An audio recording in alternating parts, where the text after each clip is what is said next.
Uma boa noite a todos.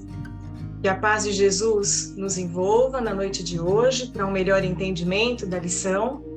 O nosso evangelho de hoje é a lição de número 48, extraída do livro Vinha de Luz, de Emmanuel, psicografado por Chico Xavier, e diz o seguinte: pois somos cooperadores de Deus. São palavras de Paulo, retiradas da primeira epístola de Paulo aos Coríntios, do capítulo 3, versículo 9. A lição de hoje, então, foi extraída do capítulo 3 e do trecho desse capítulo 3, que diz: Cristo, único fundamento, os cristãos, templos de Deus. E diz assim: porque nós somos cooperadores de Deus, vós sois lavoura de Deus e edifício de Deus. Segundo a graça de Deus que me foi dada, pus eu, como sábio arquiteto, o fundamento, e o outro edifica sobre ele. Mas veja cada um como edifica sobre ele, porque ninguém pode pôr outro fundamento, além do que já está posto, o qual é Jesus Cristo. Então, antes de nós entrarmos no tema de hoje propriamente dito, nós não podemos deixar de citar, como sempre, né, que vemos a figura de Paulo, não podemos deixar de falar da importância de Paulo de Tarso, né, o apóstolo Paulo, que sem dúvida nenhuma é um dos personagens bíblicos mais conhecidos por todos os cristãos e considerado como o maior líder e difusor do cristianismo. Nascido Saulo, dotado de grande inteligência, cidadão romano, após ter tido a visão de Jesus a caminho de Damasco, passou de feroz perseguidor dos cristãos ao maior difusor do cristianismo. Ao escrever os Atos dos Apóstolos, Lucas interpreta a conversão de Paulo de Tarso como um ato miraculoso, um momento em que um inimigo declarado de Cristo se transformou verdadeiramente em apóstolo do nosso Mestre. O trabalho evangélico do apóstolo Paulo abrangeu aproximadamente um período de 10 anos. Esse trabalho que ele fez, tão importante, aconteceu principalmente em 4 províncias do Império Romano naquela época: a Galácia, a Macedônia, a Caia e a Ásia. Paulo se concentrava nas cidades-chave, isto é, nos maiores centros populacionais daquela época.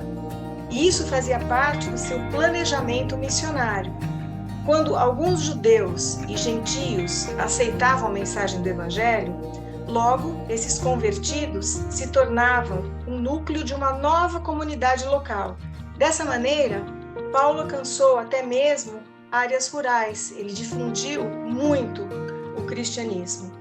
E, desta mesma forma, aconteceu na comunidade de Corinto, na Grécia, para quem ele enviou essa carta do trecho da lição de hoje. Então, Corinto, como já foi dito algumas vezes aqui, era uma rica cidade comercial na época, com mais de 500 mil habitantes, na sua maioria escravos. Nesse porto marítimo, a gente pode dizer que se acotovelava gente de todas as raças e religiões, infelizmente, à procura de vida fácil e luxuosa, criando um ambiente de imoralidade e de ganância. A riqueza escandalosa de uma pequena minoria estava ao lado da miséria de muitos. Surgiu, inclusive, uma expressão: viver à moda de Corinto, que significava viver no luxo e na orgia.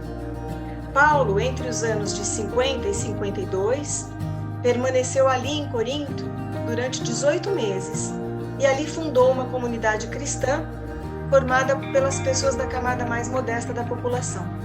A primeira carta aos Coríntios, esta do trecho de hoje, foi escrita enquanto ele se encontrava em Éfeso, provavelmente no ano de 56.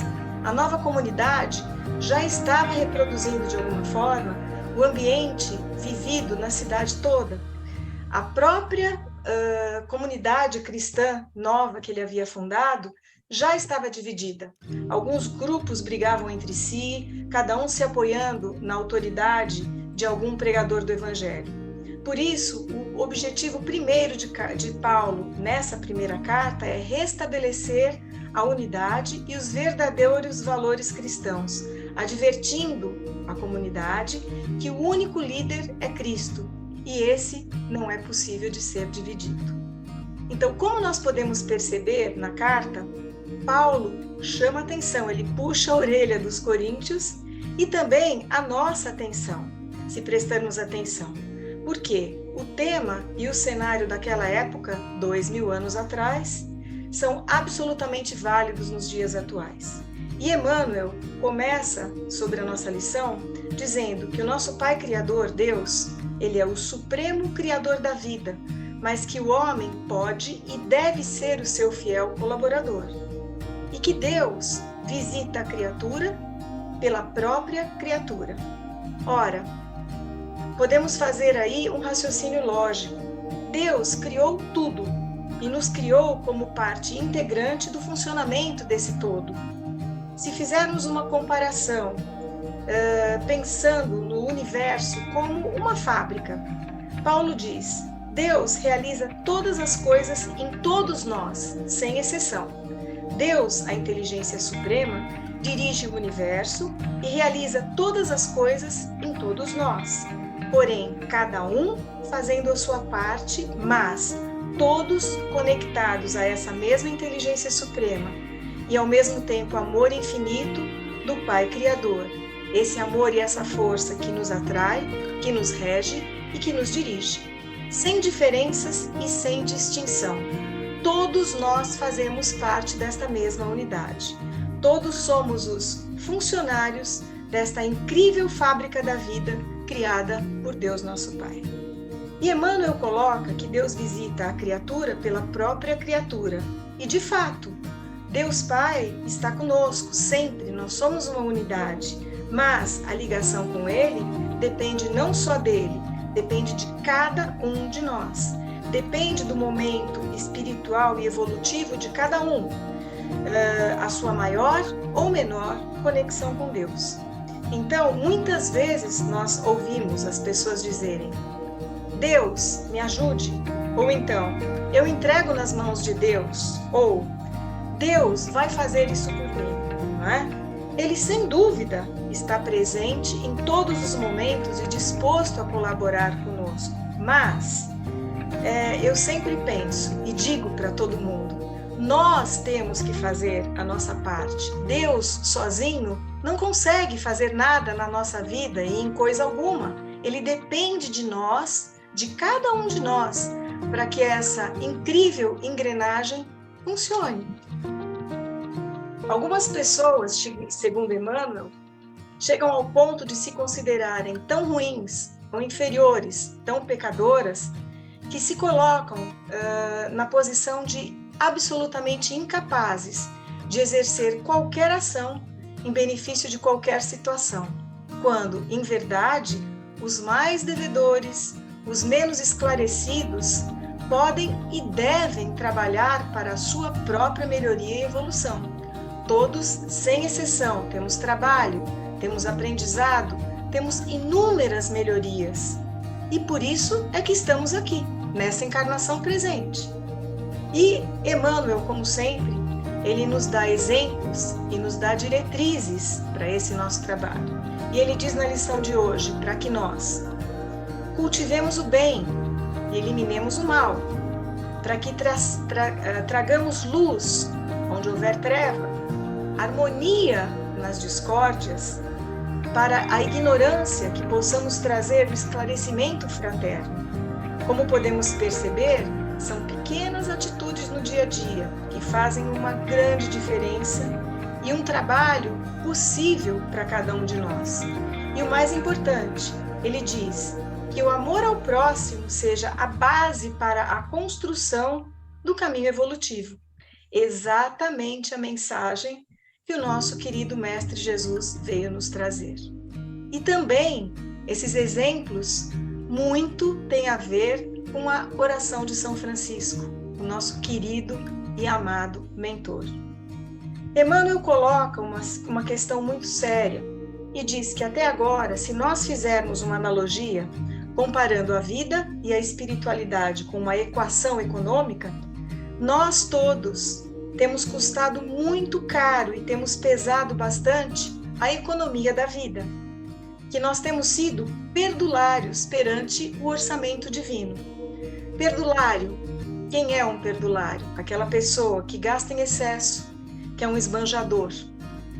E de fato, nós temos tido inúmeras encarnações e oportunidades de trabalho e de melhoria interior, porém, muitas vezes, sem nos darmos conta de quão preciosa é cada uma destas nossas oportunidades.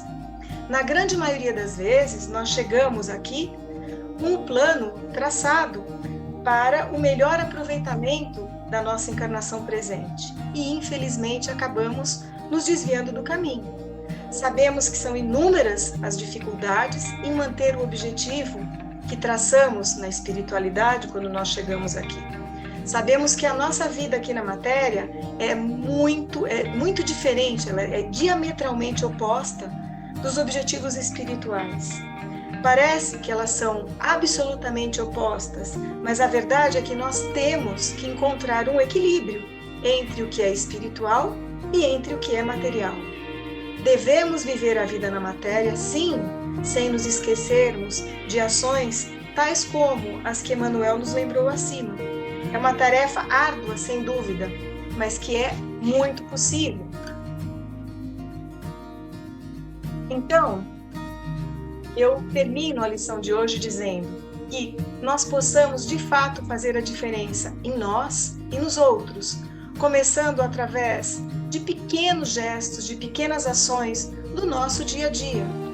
Isso seja dentro da nossa casa, com os nossos amigos, no ambiente do nosso trabalho, enfim.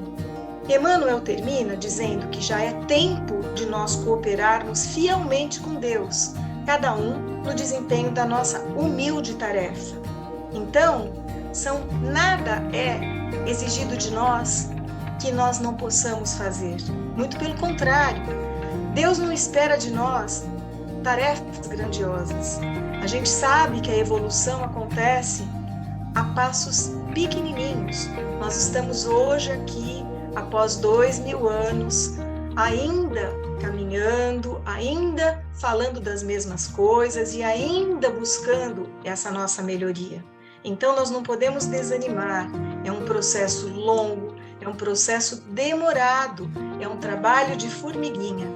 Então eu termino a lição de hoje dizendo a todos, mãos à obra, cada um dentro da sua condição, mas vamos aproveitar ao máximo a oportunidade que nos está sendo dada de estarmos aqui, agora, nesse momento, e vamos trabalhar.